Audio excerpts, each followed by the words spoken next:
I'm thinking like, okay, well, that's it. I'll find a new job. Maybe, who knows, whatever. I'll go to a different type of institution. I'll go do something else. Who knows what I'll do? And my group was just like, nope, we've earned tenure and you're going to get tenure somewhere, here or somewhere else. And wherever you go, we'll go with you. Wow. And as long as we get to keep doing our research, they're like, we came here to do this research in your lab, and wherever you go, we'll go too. This is the Your Next Success podcast, and I am your host, Dr. Carolyn Sengel. You will hear stories from people who have navigated big career transitions themselves so you can create a life-first career and become your own version of authentic success, one that is aligned, meaningful, and truly yours. Dr. Jen Heemstra is back today for part 2 of our conversation. If you are just joining us, you may want to go back and listen to part 1 first. Jen is the Charles Allen Thomas Professor and Chair of Chemistry at Washington University in St. Louis, and her lab focuses on the utilization of nucleic acid molecular recognition and self-assembly to generate functional architectures for biosensing and bioimaging. She's also the author of the best-selling book Lab Work to Leadership. In today's conversation, you'll hear how she became a chemist almost by accident, the job that nearly convinced her she had peaked, and the reckoning that pushed her towards leadership. Let's listen in. We talked the other day. I loved it. I kind of want to keep going because I feel like there's so much of your story that's very, very important for this next generation or current generation of people to understand more, because looking at your CV or looking at your resume, you've got a lot of amazing accolades there. And what's not shown, and what I love talking about, and what you're also more than willing to talk about, is wait, there's a story behind the story. How and what and why and how did that even happen? So the other day we talked about we talked about growing up. We talked about some high school. We talked about really influential mentors. I kind of want to take it up on okay, but then how did you decide you even wanted to go to college, and how did chemistry become a thing? Yeah. Oh, that's a good question. So going to college was not something that I had a lot of good advice on, but thankfully my parents had made a lot of sacrifices to get us into a school district where at least it was a really strong high school where there was at least an expectation that you would go to college. And so I had this in my head of you should go to college. And now my dad had never gone to college, so his attitude was just go have fun, go do something. My mom had gone to college, and her advice was make sure you meet a husband, because if you don't meet a husband, then you'll have to get a job and you might not like your job. And I think that was her story. And so she was like, don't do that. Go join a sorority, meet a husband. So that was kind of the sum total of the advice that I had.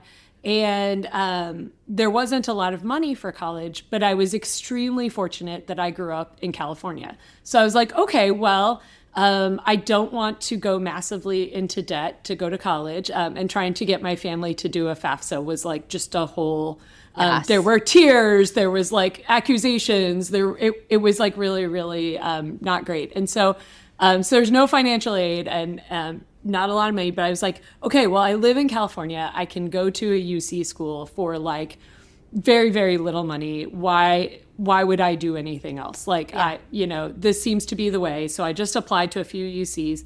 I got into, I think all 3 of them I applied to. But one of them offered me free tuition. And so I went to my high school guidance counselor. I'll never forget this. It was one of the few times I talked to her. And I was like, so I got in here and here, and this one is giving me free tuition. It's a $20,000 for 4 years of tuition in-state at UC's then. It's is there a $20,000 difference between going to this school and this school? And she was like, no. And I was like, okay, I'm going to this one then. I went to UC Irvine. They paid my tuition. It was so great. I came in actually as a biology major because it was the Human Genome Project, and I love genetics, and I was really pumped to do that. But then unfortunately, I love biology, but the pre-med culture at that time in that school was just so vicious and cutthroat that I was like, I can't handle this. I can't spend 4 years with this group of people and maintain myself. I just can't do this. And so what I had done to like kind of get by is I just stopped going to class. I would go on the first day. I'd get the syllabus, so I knew when all the quizzes and tests were. And then I would basically like not do anything. This is terrible. This is not how you go to college, but I was so miserable. So I would just like wait until the test, and I would cram, and go take the test. And, of course, I missed assignments and things like that. And I realized, I could do that and get Bs, which actually wasn't great because I was going to lose my scholarship that was paying my tuition. And so a year in, I was like, okay, this isn't great. My GPA isn't where it needs to be. But more importantly, I can't believe I had this realization as a 19-year-old. I don't know, this came from somewhere beyond me. Someone must have like spoken it as wisdom into my life. But it was this idea of like, I'm cramming for tests, going and taking the tests, and I can get a B doing that. But then I forget everything. And I realized I'm like, I could probably do another 3 years of that, and I would graduate from this place with a degree, but not knowing anything about this topic that I have a degree in, not having learned anything, and thought, wow, that would really be a shame. So I was like, okay, I'm going to there's like this course sequence that if you got off the train, like you didn't come around again for another year. Yeah. So I was like, okay, I sat down, figured it out, was like, what would it look like if I press pause for a year, take a 1-year vacation from my major? Could I, a year from now, if I wanted to, hop back on and still finish in 4 years? And I was like, I looked and searched and made my grids, and I was like, okay, yes, I could. It would be a little wonky, but I could make it happen. So like, okay, I'm going to get a 1-year vacation. I kind of like gave myself the liberal arts experience. I explored, I took constitutional law, I took criminal justice, I took psych, I think I took astronomy, an environmental class. I actually took the class that set my career I took bioethics. And it was like, again, Human Genome Project and euthanasia and all of these incredibly important topics. I loved it. And I was actually like, okay, I found what I'm going to do.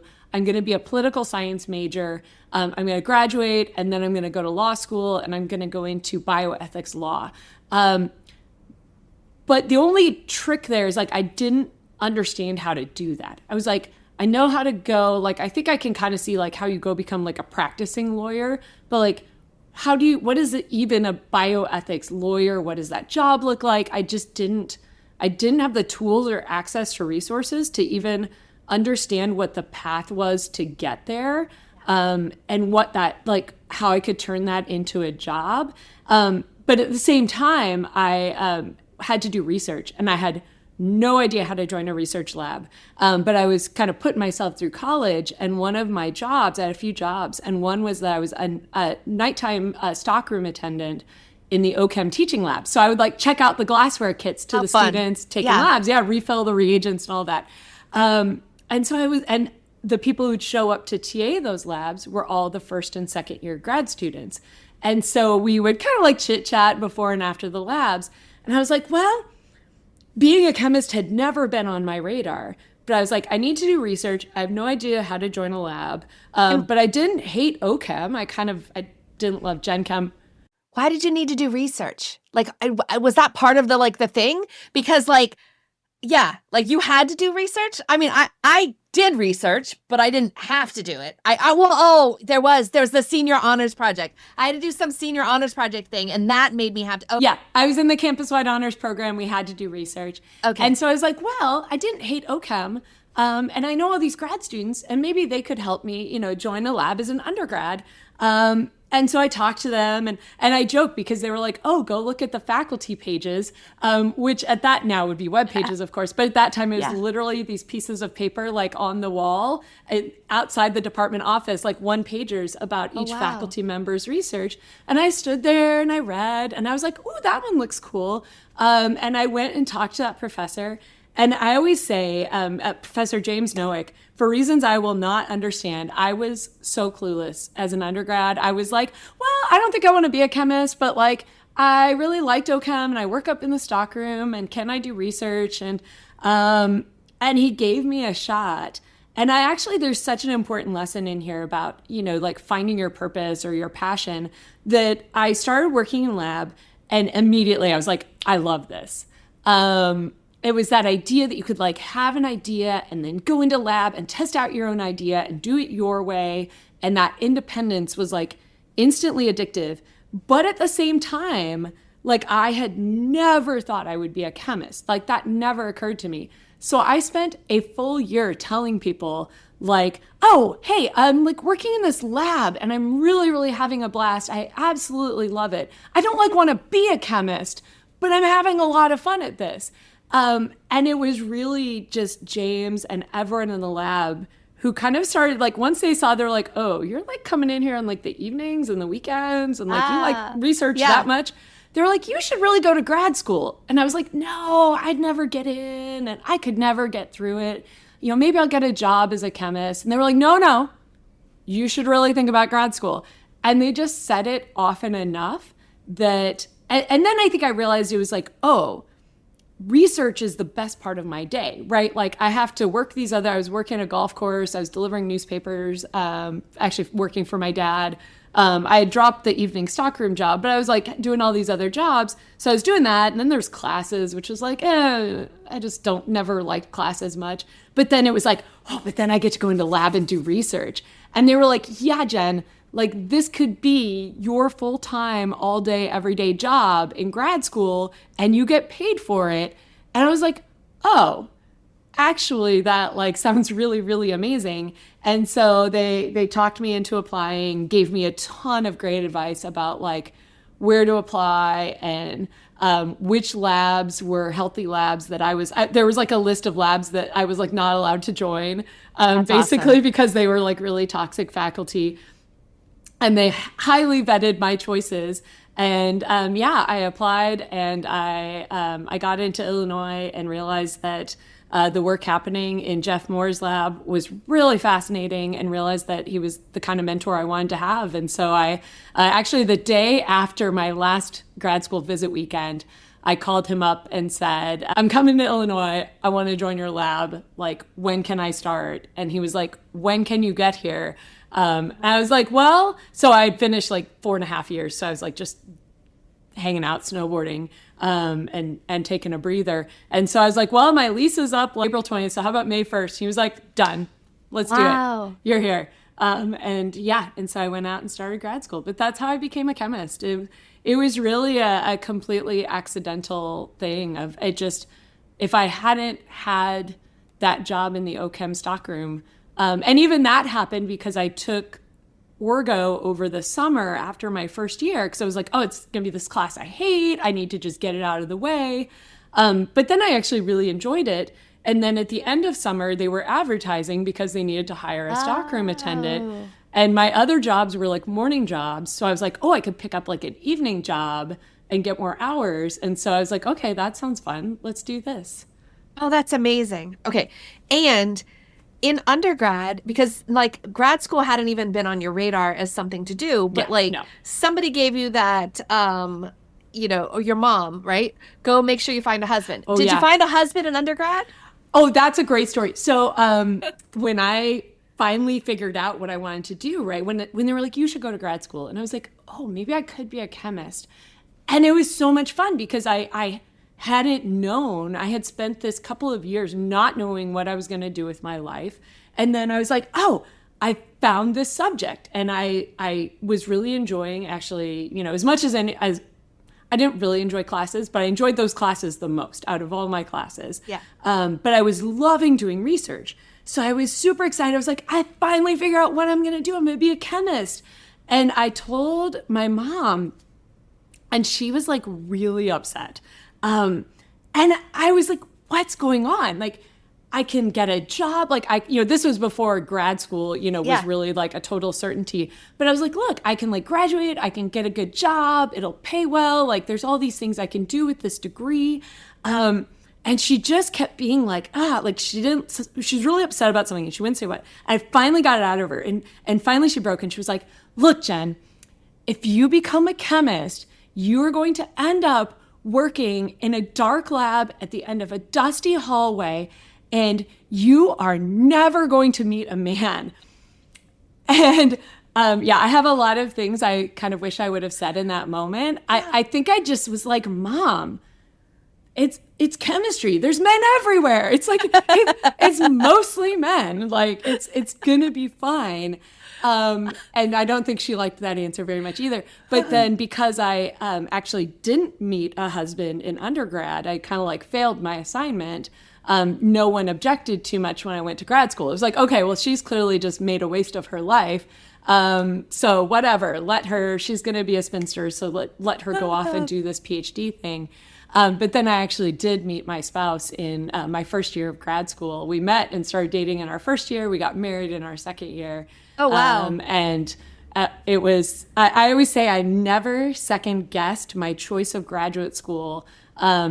Well, partly because my PI was amazing as well, my graduate advisor. But I'm like, I met my spouse there. So I will never second guess that, because that was the best thing that ever happened in my life, was meeting him. And so, yeah, now we've been married for, oh my goodness, over 23 years. Wow. So, yeah. That's so we exciting. met, got married quick, and then he was a grad student as well. And so we did the whole PhD thing together, and then we've just been...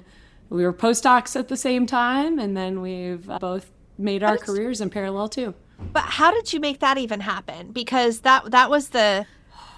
Right? There's so many... Firstly, getting married during grad school, like, wow, that's next level baller. Good job for that. And then it worked out. I'm just saying, like, there's so much stuff and I will say on. it's so funny, because we were like, okay, well, when are we going to have our wedding? And it was like, well, he was still TAing then in his second year. And so we were both the same. Like, I had a fellowship that I didn't TA my second year, but he was still TAing. So I'm like, well, it has to either be over winter break or over the summer. And we didn't really want to wait till summer. So we were like, okay, let's do it over winter break. So we got married. Actually, we had a pretty no frills wedding, but it was easy to plan, because, we were in Champaign-Urbana. And I always tell people, like, it may shock you that Champaign-Urbana is not the destination wedding location for a January wedding, right? Like, winter in central Illinois is, all the hotels were available, all the floors were available, everything was really, really easy. But we literally then planned, we were like, okay, when do classes start back up again? And we'd like to get to go on a honeymoon for a week. So we just rolled it back 1 week. Oh, and wow. It was like, okay, this is the day we're getting married. So that was like the planning that went into it. But it was a lot of fun. My PhD advisor came, my lab mates came. He has a huge family that all came. We had a really, really wonderful time. Oh, that's amazing. Okay, and then what happened? So now you're married. You still have to finish grad school. Yeah. And you found postdocs together with, like, that is a feat in itself. When you have a highly educated technical spouse to try to, like, align your stuff so you can actually see each other is a huge, huge thing. So, like, how did that, like, did you follow him, he followed you, or you both got really lucky together? Like, how did that work? We've kind of followed each other back and forth, I will say. Well, I'll say that, kind of coming back to some of the family expectations that were on me. Like, once I did get married, it was partly like my family, but also partly like our faith community, and just like a lot of cultural forces. It was like, okay, well, now that you're married, obviously you're just going to, like, once this PhD thing is done, you're going to, like, quit and stay home and have kids. And I totally believe that. And again, I have huge respect, huge respect for anyone of any gender who chooses to do that. And I wanted kids, but I also wanted my career. And so I actually, no joke, at my PhD candidacy exam, excuse me, at my PhD candidacy exam, at the end of it, when your thesis committee is like, okay, well, you passed, what do you want to do after your PhD? What are you going to do? I was like, I'm going to, stay home and have kids, and, maybe eventually I'll work part-time. I'd love to substitute teach or something like that. And these guys, like, almost like, spit out their coffee or whatever in shock. My PhD advisor knew this, and he was like, yeah, whatever, I support you. Whatever you want to do with your life, you should do that. But the rest of my committee members, I don't think they expected that. And they were all super supportive. But that's like the headspace that I was in. And so actually what happened is that I graduated. My PhD advisor would graduate people really fast. So I finished in 4 years. I was like, oh, if you're ready to go, graduate, get on with your life. And so I took an industry job while I was waiting for my spouse to graduate. He had a little bit of time left. And it was like, okay, now's the time, like, I get pregnant and stay home and have kids. And it was actually what changed me is that didn't happen. And so it was like, okay, maybe we can never get pregnant. But then we did, and then we had this pregnancy loss in this really wrenching way. And then that broke me. And it was just like, what? Like, this is the life that I've been told that I have to have, whether I wanted it or not.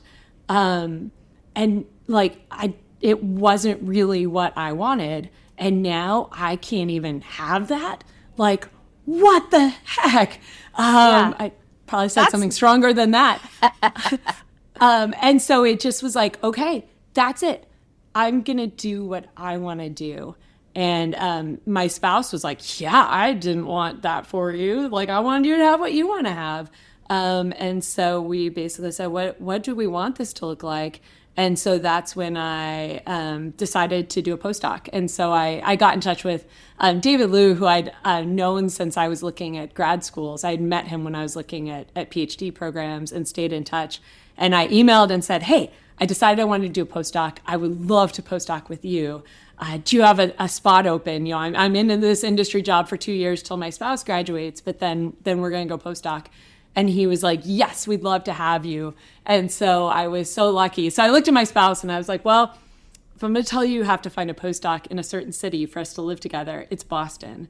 Like, and so he looked around, and his advisor was really supportive, and he had a couple of offers and chose one of those that he was most excited about. And so we went there. And then, but yeah, the dual career, anyone who says, oh, it's a two-body opportunity, I'm like, I'm going to punch you in the face. Like, no, It's not. Right. It is. I try to call it like the dual career situation or challenge. And it was bumpy, like with the first real job that we had, I will say, like, but then once, you know, I got my tenure track job, and that was a whole, like, I never thought I could, this is like what I dreamed of. And I just thought it was impossible, because actually we went to Boston, and then the week we moved there, we found out we were pregnant. So I was like, wow. Oh, because we were like, well, we can maybe never have kids, but if we try and time it, then it definitely will never happen. Like, if we wait till I'm at some point in my career, then the likelihood goes to zero. Yeah. So if it ever happens, it'll happen when it happens. And that was the start of our postdocs. So then we had a baby during our postdoc, which was like not really done back then in chemistry. And so then I was like, well, there's no way I can have a faculty job now. But then thankfully, actually, all of my advisors, all three of them, were like, you know, if you want this, like, it may or may not work out, but you really owe it to yourself to go for it. And I was like, okay. Yeah, let's try. That's so amazing. Okay, I want to dial it back. Yeah. Sorry, I was a lot. No. I'm here for it. I'm down for it, and I'm also like, because I was curious about this. Like, I had a little highlight on my paper, right? Oh, about the wow. So hi, my name is Carolyn. I'm an overachiever. I literally have like probably 10 pages and whatever. It's all good. I wanted to make sure I was prepared, because like, this is important. I do that anyway, just because it's important. Every conversation is important. So this, like, I went to industry briefly thing, right? Yeah. Was at that time, was that company at the incubator at your university, or had it moved? Because it looks like right around that same time they built like you a really did your huge research. Lab right around the same time. Yeah. And so it's like you leave grad school and you like taste industry for a minute, and you're like, but wait, I don't know. So I'm really curious about that whole experience. How did you get that job? What did you actually do? What was the day in the life? What were the things that were making you think like, gosh, can I have a postdoc, please? Like, this is not talked about often. Yeah. And I will say my experience was very atypical. So I went to work for a company, and they were in an incubator space, which was actually really nice, because then we used the NMR facility back up at the university. And so I would like get to like go, I'd plan my reactions so that I could like meet up with my spouse for lunch, and then I'd go run my that's awesome. MRs and come back. So it was like really fun because I was like, I had somewhat left. It was really, it served a lot of purposes. So number one, I mostly just saw it as, well, I need to do something until my spouse graduates and until I get pregnant and stay home, right? That was the number one thing. The number two thing is there's this story out there about like me having a postdoc offer taken away. I always have to say that was not from the actual person I ended up postdocing with. That was someone totally different. And I was going to stay in postdoc in town, and then that happened. So I was like, okay, well, let's do this industry thing then. And this company was hiring. They were growing. And so I interviewed and got the job and thought, okay, well, let's give this a try. And I was still in a mindset of like, if I ever did have a career, there's no way I could be a professor. And so if I ever did have a career, it would be in industry.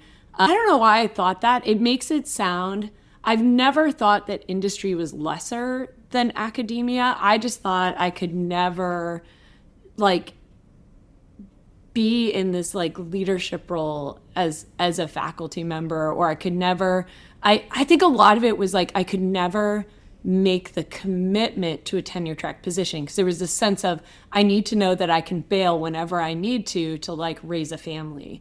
And so you can't just like go into a tenure track position and then 3 years in be like, nah, I'm going to peace out for a couple of years, right?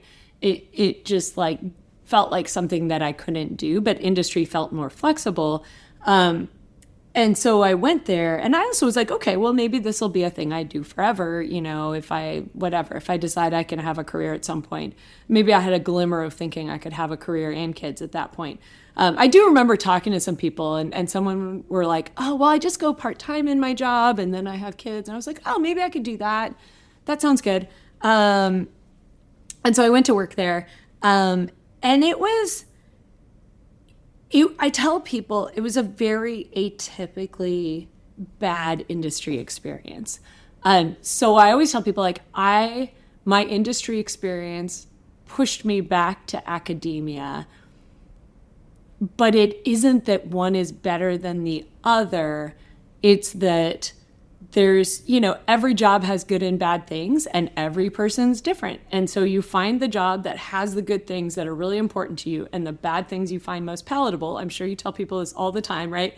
And you go there, right? And so for me, academia had the good things that were really, really important to me, the independence and the autonomy and the creativity and the mentoring, and the bad things I found most palatable. And so for me, that was the right fit. But industry felt like a lower barrier path, and I might have stayed in it had the situation I was in not been so bad. Imagine what your life would be like if your career aligned with who you are, what you do best, and actually fueled the life you want. At Next Success, we support all ages and stages through career transitions, from students exploring majors or careers to professionals committed to self-awareness and leadership growth.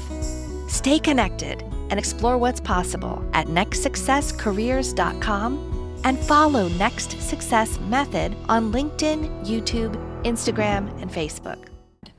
So was it bad like micromanaging? Was it bad like not necessarily the best team? Was it bad like ambiguous? Like, was it bad like the work sucked and the lab was horrible and people threw waste in the sink? Like what? Like what was the bad-ish without disclose, like without... I probably shouldn't say too much. I will say that like the US version of the show The Office with like Steve Carell and all of those people came out at that same time. And I would watch that and be like, oh my God, this is my life. I would watch it and literally like exact things that would happen in that, very similar things would happen in my workplace. And I'd be like texting my husband like, oh my gosh, ice cream sandwiches happened today. You'll never believe it. And so it was just that, it was that kind of an environment.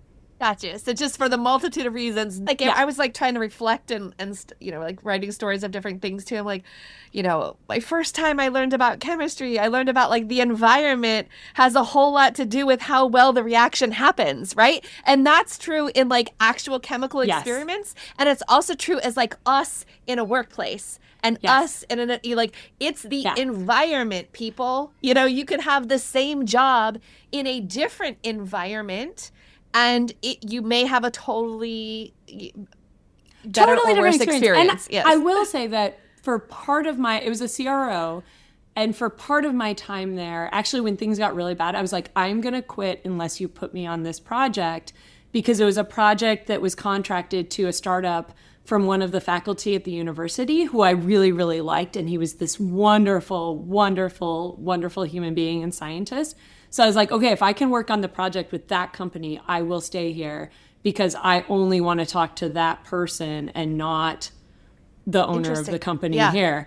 And so they were like, okay, fine. And so I did that. And that was actually, a lot of things about that were really wonderful. But yeah, I mean, it was one of those things I actually learned. So it gave me it probably got me on the start to thinking about the importance of good leadership. But the thing I really learned about myself that was surprising, and I tell people this too, it was nice in a sense in that I needed a break after grad school. And so it was very much a 9-to-5 sort of job. But then as the treatment of employees was so non-ideal, I kind of realized, like, I can't give this place more than what they're asking of me. Yeah. Like, I'm someone where I'm like totally intrinsic, like I'm gonna do my best to see what I'm capable of. And I was like, I just can't do that here. I need to just do what's required of me and no more. But that was like really easy. And so I started doing that, and it was fine for a little bit.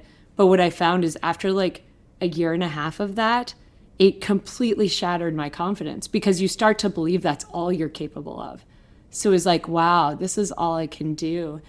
And it actually, credit to my postdoc advisor, I showed up there like a shard of myself and had no confidence. And I was just so used to like, okay, you go to work and your job is just to like, there's a great one-liner in the office where like, what we have here is a run out the clock situation. And that was like every day in my job is like, I need to just get through these 8 hours and fill these 8 hours in a way that meets expectations.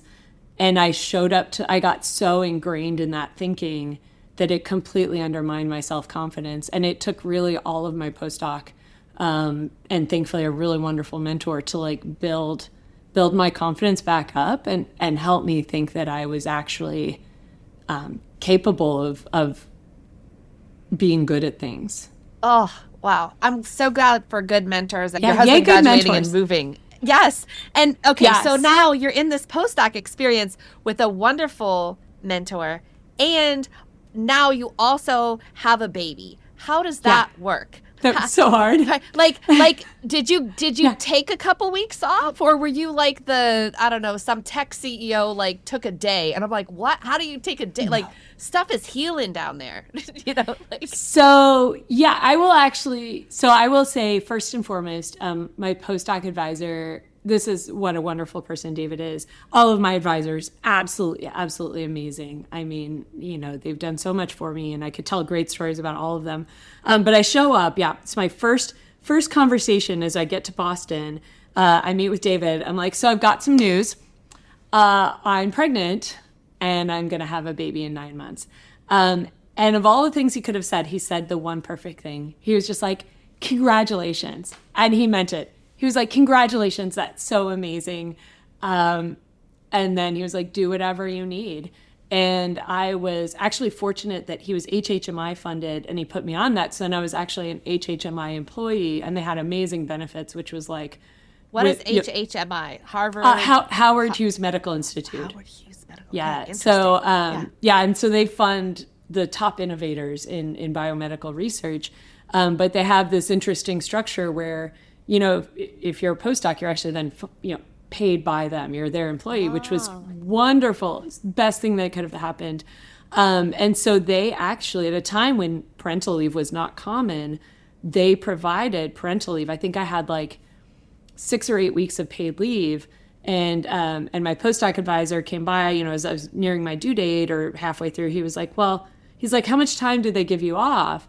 Did they give you paid? And I was like, oh, this much. And he was like, you're going to need more than that. Like, add 3 weeks to that. And so I ended up taking like 9 weeks off.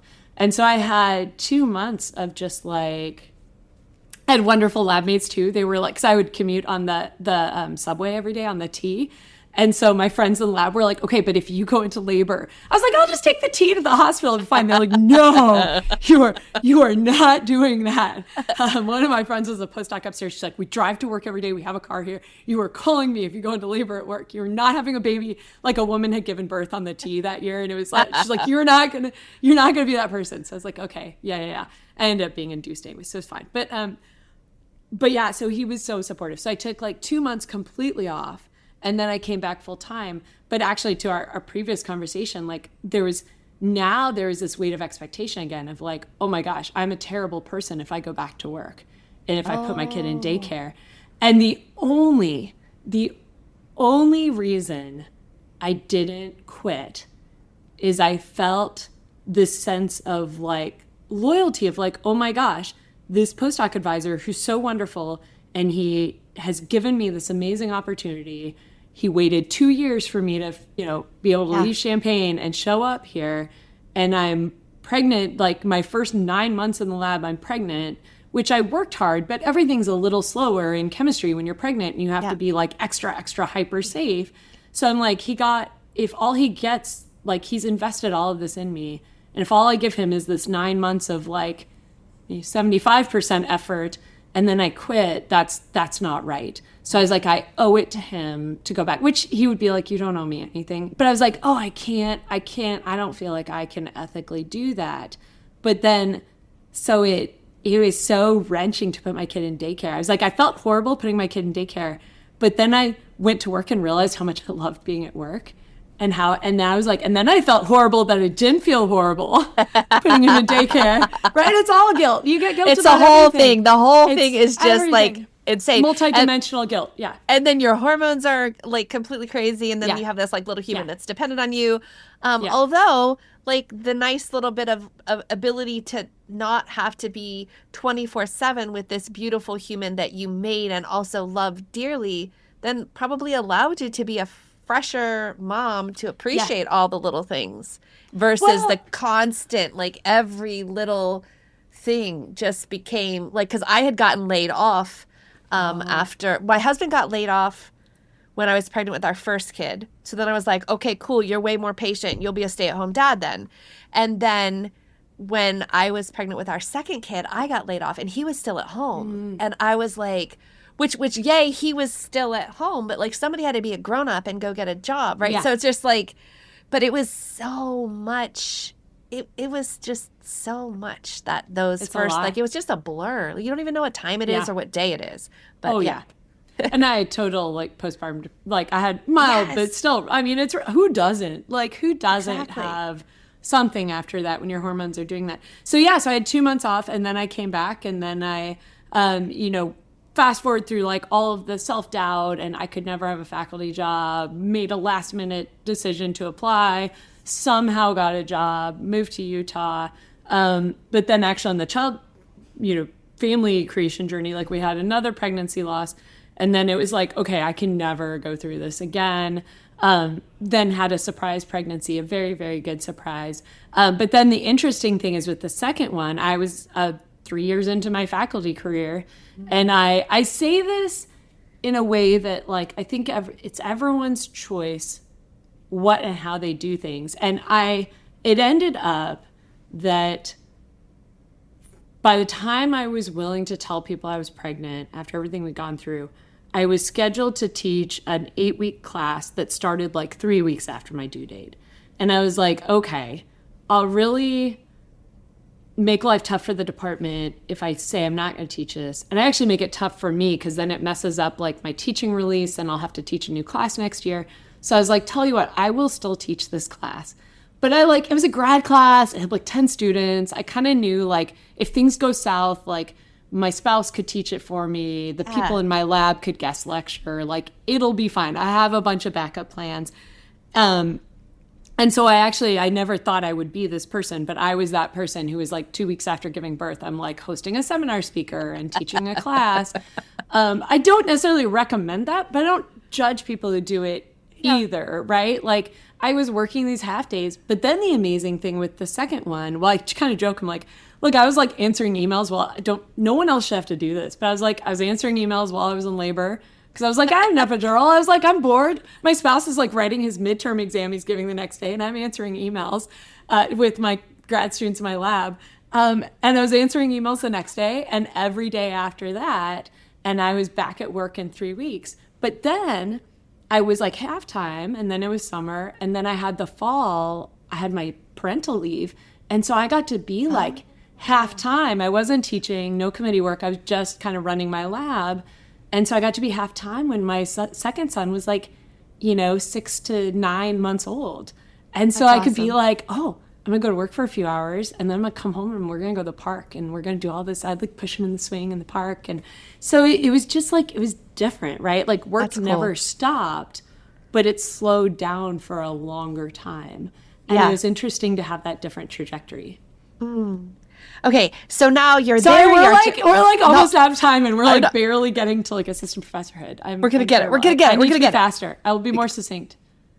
But also I appreciate every single second of it. Okay, so you do this. Everything is seemingly great. You go for this tenure vote. You think it's gonna be awesome because like you've worked so hard and you've already overcome all these what other people could call obstacles. You are like opportunities to just adapt and adjust and just like let's go. This tenure vote happens and what? And my department chair walks into my office the day of the vote and says, well, the good news is half of your colleagues voted for you, which is like, oh my gosh, I'm going to be out of a job and my career might be over. And my brother's wedding was the next day.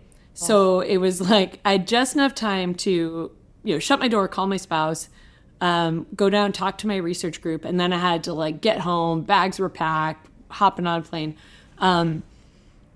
And a lot of things in that 48 hours changed me.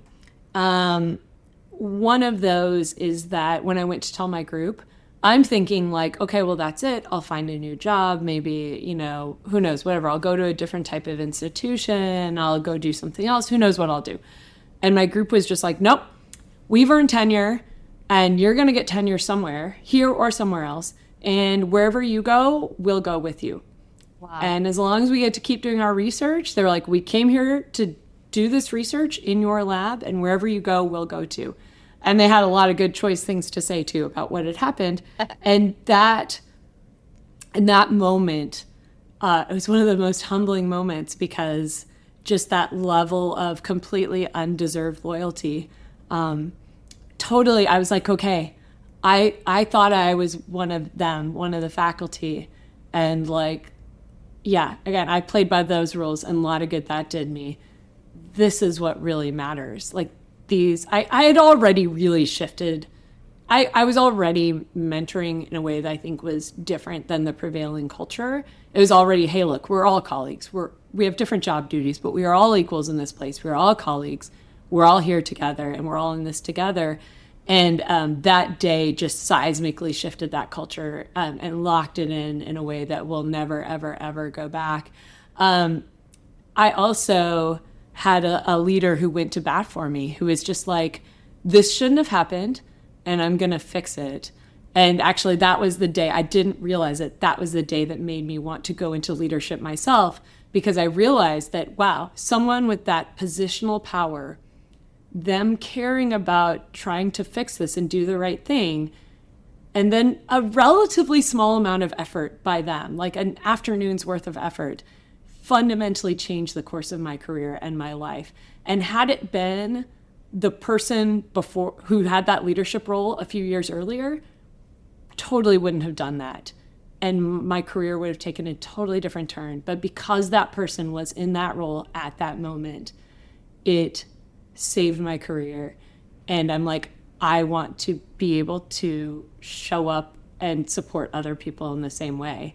So it's like, I want to be in leadership so that I can show up and at least, I'll make mistakes all the time. I will fail, but at least stand up for this set of values and act according to the, and I remember with that leader, I was like, oh my gosh, thank you so much for doing this. And they were like, don't thank me. It's just the right thing to do. They were like, you earned tenure. I'm just giving you what you earned. And I've just never forgotten that. And so, and just so many things about that. Like, when you're on the faculty trajectory, like this is all you think about for 6 years is like, get tenure. How are you going to get tenure? How am I going to get tenure? I don't know. Are you going to get tenure? How do I get tenure? What if I don't get tenure? It's all you think about. And then you think, I could never go through not like a bad tenure. Like, it's just the kind of nightmare thing you think, how would I ever get through that? And then when you're in it and you don't have a choice, but then I came out of it. Our lab thrived that year. I had a colleague who said they basically voted no on my case because they thought I'd never get another grant for some reason. I was like, what evidence? And so we got like 6 new grants that year. Oh, we brought in so much money. So did you stay there? So, so like, did they fix it and like you ended up getting tenure?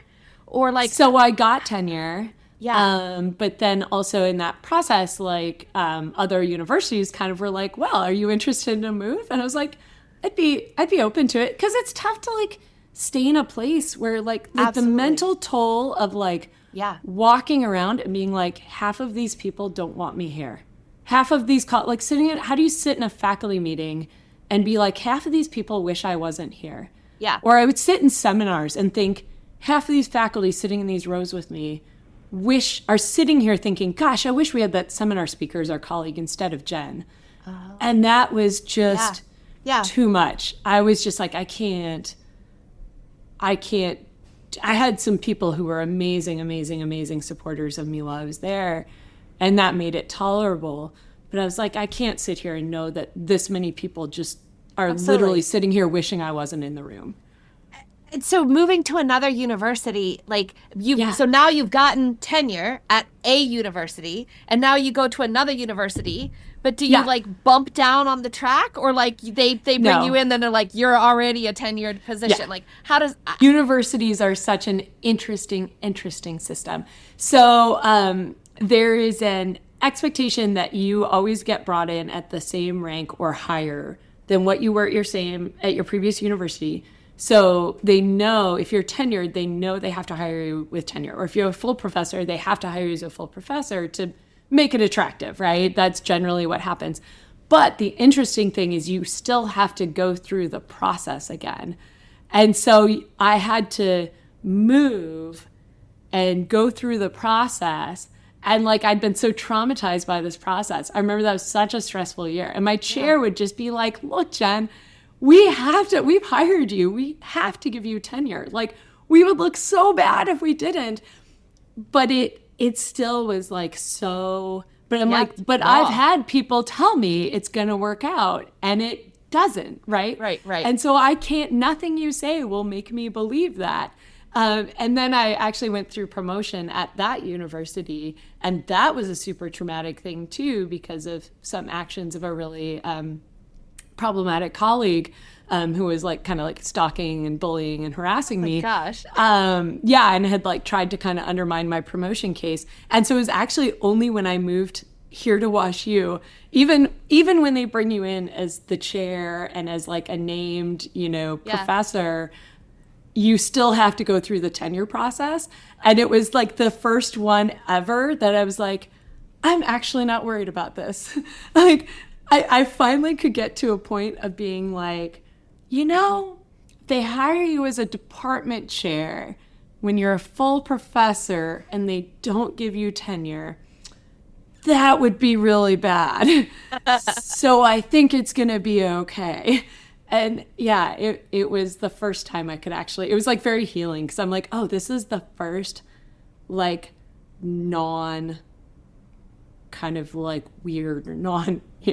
Maybe it's the first like one where I could actually breathe and just trust that the process will go normally.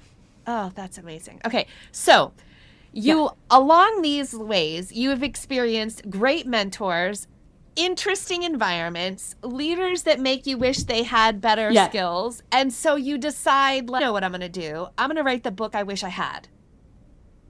Yes. So the greatest gift that came out of my bad tenure vote was complete clarity around what I wanted from my career. And it was this sense of academia has a lot of issues, and a lot of that stems from bad leadership. And I want my career, like I love my science that we do. I think we're actually doing science that has possibility to impact humanity by curing disease, right? Or better diagnosing disease. But I was like, if there is one thing I achieve in my career, I want to, in at least my own small way, create a healthier academic culture for the next generation of researchers. And the way that we do that, one of the ways we can do that, and the way I want to do that, is through good leadership. And as I started to think about these topics, and as I got active on social media, students would reach out to me because they'd be like, I'm in a really bad situation with my PI, the person who runs my lab, essentially their boss. What do I do? And what the realization was that so much of that, there are some just genuinely malicious bosses out there. We've probably both had some of them. But there's many, many more who want to do a good job and just don't know how. And it was this realization of like this job, we get all of our trainings in technical skills, and then you rise to a point where they're like, oh, you're now in this role where you have direct reports, and it's your job to manage and mentor and supervise and, help this group of people succeed. And there is no training for it, really. We've gotten a little bit better, but not much. And a lot of the dysfunction that happens, especially in academic science, I think industry is much the same, is because we rise up to these roles never really having been prepared of how to create a positive culture and how to be a supportive mentor. And I still fail at this like all the time, but I had started to like dive into the leadership literature and realize that there's this whole body of work out there. People who, this is their whole life, is that they study organizational leadership or psychology, and realize that all of this, so I was starting to do a lot applying this to the work that I was doing, and applying it to what we were doing in my own group. And then a postdoc in my lab was like, you should write a book. And I was like, no, I could never do that. And she was like, you should write a book. I was like, no, I can never do that. And she was like, you should write a book. And then long story, I actually tell the story in the book about how then it was my spouse who was like, what would it look like to try? And I was like, gosh darn it, that's the best, worst question. And so 6 years later, through COVID, through a move, it really was a realization that, okay, something that I can do, I'm not a leadership scholar, but I can take everything that's out there that's in these books that's really made for people who are like working at Google or something. And I can take it, contextualize it for a science lab and what it looks like to lead a group in academia or in science in general, and kind of compress it and make it like a Cliff's Notes version that then I can offer to the community to say, hey, you weren't trained for this, I wasn't trained for this, but we're in it together and we can all learn. And if we all work together, then the early career researchers we mentor are the ones who will benefit from that. And so that's how the book happened. It's amazing. And it really is quite the phenomenal read. So the book is Lab Work to Leadership, a concise guide to thriving in the science job that you weren't trained for. It really is awesome.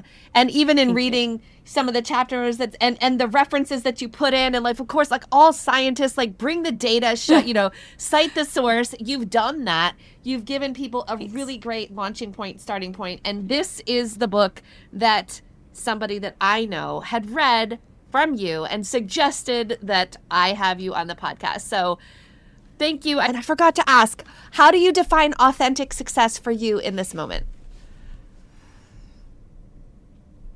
Oh, that's a really great question. I would say that inwardly, it's that I'm challenging myself and learning new things each day. And outwardly, it's that I am, through my words, my actions, whatever I do, and I fail at this. So I fail at this definition of success, but my highest definition of success would be that through leadership, through the work that I do, it's creating more kindness and more dignity for the people around me. Oh, I love it. Thank you so much. Then thank you for our conversation today. And it's going to be a thing. I'd love to stay connected. I'd love that. Learn from you and help you as Likewise. We both kind of grow in our respective ways. And we're working on trying to talk at a conference together. So I appreciate you, everything that you've done. Thank you so much for sharing the messy parts that a lot of people try to gloss over, for being extremely vulnerable, for sharing the lessons that you've learned. And you keep having this ability and desire to just try and just turn the page and what would it look like? And let me just see. And phenomenal story. Thank you for being on Your Next Success. And I can hardly wait to see what your next success is going to be. Thanks so much for having me. This has been so much fun. I've loved this conversation, and I'm super excited for our next collaboration. Thanks for listening to Your Next Success with Dr. Carolyn Sengel. Remember, authentic success is yours to define and includes aligning your career to support the life you want.